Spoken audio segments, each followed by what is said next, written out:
నమస్తే, welcome to one India Telugu. నేను లింగారెడ్డి.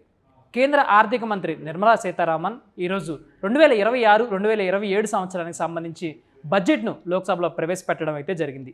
అయితే ఏప్రిల్ 1 నుంచి అమల్లోకి వచ్చే కొత్త ఆదాయ పన్ను చట్టంతో సామాన్య పన్ను చెల్లింపుదారులకు గణనీయమైన ఊరట లభించనుందని ఆవిడ గుడ్ న్యూస్ అయితే తెలపడం జరిగింది.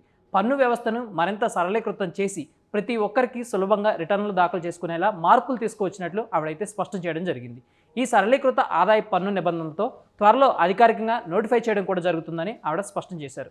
కొత్త చట్టం ప్రకారం ఆదాయ పన్ను రిటర్న్కు సంబంధించిన ఫారాలను మరింత సులభతరం చేస్తామని కూడా ఆవిడ చెప్పారు.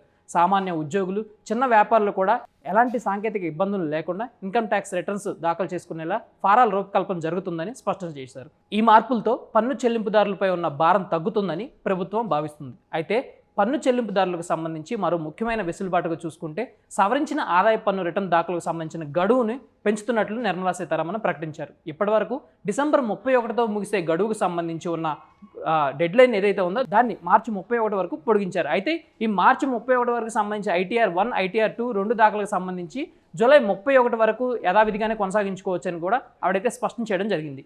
విదేశీ యాత్రలకు వెళ్లే మధ్యతరగతి ప్రజలకు సంబంధించి కూడా ఈ బడ్జెట్లో ఊరటనైతే కల్పించారు. ఇప్పటివరకు ఉన్న విదేశీ టూర్ ప్యాకేజీ 5% నుంచి 20% వరకు అయితే ఉంది.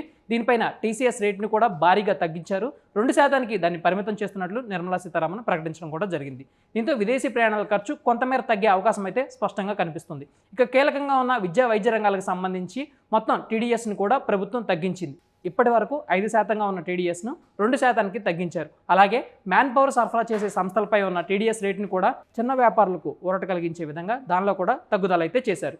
ఇక ముఖ్యంగా ప్రమాదాలు ఏమైనా జరిగినప్పుడు ప్రభుత్వం పరిహారాలు అయితే ప్రకటిస్తూ ఉండిద్ది. ఈ పరిహారాలకు సంబంధించి ₹1 అంతకంటే ఎక్కువ కానీ లేదంటే కొన్ని లక్షల్లో ఉన్నప్పుడు కూడా ట్యాక్స్ అయితే విధించడం జరుగుతుంది. సో ఇక వీటిపై కూడా ట్యాక్స్ తీసుకునేది లేదని, బాధిత కుటుంబాలకు అండగా ఉండే విధంగా ఈ ట్యాక్స్ మొత్తాన్ని రద్దు చేయడం జరిగిందని కూడా ఆవిడ స్పష్టం చేశారు.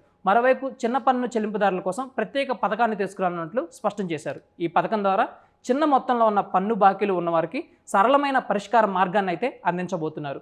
మరో రకంగా చెప్పుకోవాలంటే పన్నుకు సంబంధించి ఉన్న క్రమశిక్షణ చర్యలను కూడా బలోపేతం చేసే దిశగా అడుగులైతే ముందుకు వేశారు.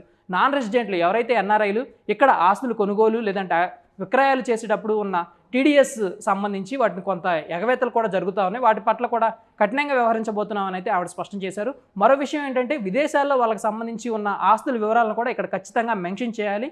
మెన్షన్ చేయకపోతే కూడా నాన్ ఇమ్యూనబుల్ ఆస్తుల వివరాలను కూడా వెల్లడించకపోయినా కానీ చట్ట ప్రకారం కఠినంగా శిక్షిస్తాము, దాని ప్రకారం జరిమానాలు కూడా అంతే గట్టిగా వేస్తామని కూడా ఆవిడ స్పష్టం చేయడం జరిగింది. ఇక చిన్న పన్ను చెల్లింపుదారులకు సంబంధించి 6 నెలల పాటు ప్రత్యేక విదేశీ ఆస్తుల వెల్లడి పథకాన్ని కూడా అమల్లోకి తీసుకురానున్నట్లు స్పష్టం చేశారు. ఈ పథకం ద్వారా విదేశాల్లో ఉన్న ఆస్తులు స్వచ్ఛందంగా ప్రకటించుకునే వారికి పరిమిత కాల అవకాశాన్ని కూడా కల్పించబోతున్నారు. అయితే ఆదాయాన్ని తప్పుగా ప్రకటిస్తే మాత్రం పన్నుకు సమానంగా 100% జరిమానాని ఖచ్చితంగా కట్టాల్సి వస్తుంది. ఇక టెక్నాలజీ రంగానికి సంబంధించి కూడా కీలక మార్పులు అయితే ప్రకటించారు.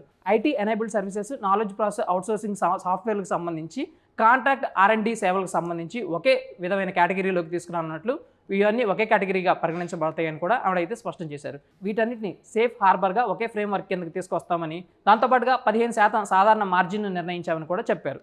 దీంతో IT R&D రంగాలకు సంబంధించి పన్ను విధానం మరింత స్పష్టంగా క్లియర్ కట్గా చెల్లించేందుకు మార్గదర్శకాలు అయితే విడుదల కాబోతున్నాయి. అలాగే భారతదేశంలో క్లౌడ్ సేవలు అందించే విదేశీ కంపెనీలకు సంబంధించి 2047 వరకు పన్ను సెలవులు ప్రకటిస్తున్నట్లు, డిజిటల్ మౌలిక సదుపాయాలని బలోపేతం చేయడమే లక్ష్యంగా ఈ నిర్ణయాన్ని తీసుకొని ముందుకు సాగుతున్నట్లు కూడా చెప్పారు. ఈ నిర్ణయంతో భారత్లో గ్లోబల్ క్లౌడ్ కంపెనీలకు సంబంధించి పెట్టుబడులు పెరిగే అవకాశం భారీగా ఉందని ప్రభుత్వం అయితే భావించింది. మొత్తంగా కొత్త ఆదాయ పన్ను చట్టం సామాన్యులకు సరళతరంగా, పారదర్శకంగా కనిపిస్తున్నప్పుడు కూడా క్రమశిక్షణా చర్యలతో పాటు పన్ను విధానాన్ని బలోపేతం చేసే దిశగా ముందుకు సాగుతుందని విశ్లేషకులు అయితే చెప్తున్నారు. ఒక రకంగా చూసుకుంటే ట్యాక్స్కి సంబంధించి ఎవరైతే చిన్న సంస్థలకు సంబంధించి కానీ, చిన్న పన్ను విధానానికి సంబంధించి కానీ చిన్న చెల్లింపుదారులు ఉన్నారో వాళ్ళకి సరళీకృతం కాబోతున్నప్పటికీ కూడా ఎవరైతే నాన్ రెసిడెంట్స్ ఉంటారో, ఎవరైతే NRIలు ఉంటారో వాళ్ళు దాట వేస్తున్నా లేదంటే వాళ్ళు దాస్తున్న ఆస్తులకు సంబంధించి ఇక కఠినంగా వ్యవహరించాలని అయితే కేంద్ర ప్రభుత్వం భావించింది. మరి కేంద్ర ప్రభుత్వం తీసుకున్న ఈ ట్యాక్స్ విధానం గురించి మీ అభిప్రాయాన్ని కామెంట్ సెక్షన్లో పంచుకోండి. Thank you for watching.